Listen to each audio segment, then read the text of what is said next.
To achieve success leading a business together, you as the founder and your CEO must trust each other 100%.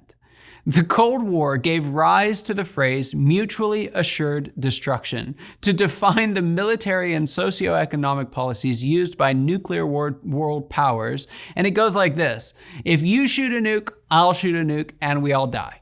This mutually assured destruction is what keeps everyone from firing the first shot. And it's easy to see that this is no recipe for trust. The truth is, a founder and a CEO can destroy each other, but in the end, they both lose. If the relationship goes toxic, founders believe the lie that the CEO is expendable. And while there's some truth to this, most founders aren't capable of re-entering the business and filling the CEO role for any extended period.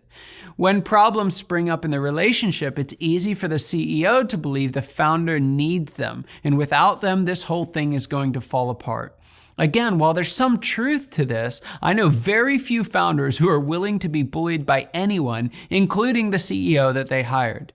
In starting the business, they've already proven that they can build a great company even in the face of tremendous adversity.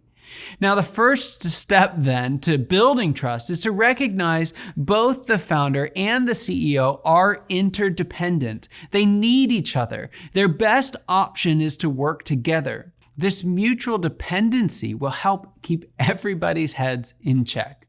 From there, I really like the 5 rules laid out in the book Rocket Fuel by Gino Wickman and Mark Winters. The first rule is stay on the same page. We've talked about this before. It all comes down to time, energy, honesty, and humility.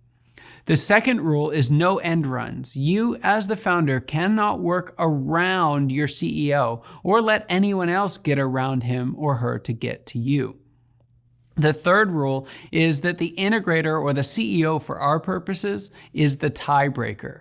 In team meetings where there's no single clear direction forward, your CEO gets to make the call. The fourth rule is you as the founder are an employee when you're working in the business. Wearing the founder hat inside the business is a sure way to undermine your CEO and cripple your leadership team. You have to be one of the team when functioning inside the business. And the fifth and final rule is to maintain mutual respect.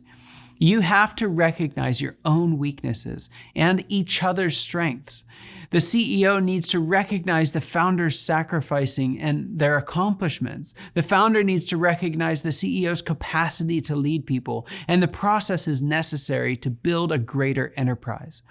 There is zero tolerance for either of you to stray. If you stick to these 5 rules, you will have the best chance of creating and maintaining high levels of trust that you need to make the relationship work for you and your business. However, even if you trust each other fully, you are leaving behind very large shoes for your CEO to fill. To do so effectively, your CEO must be substantially better at leading the organization's senior leadership team than you.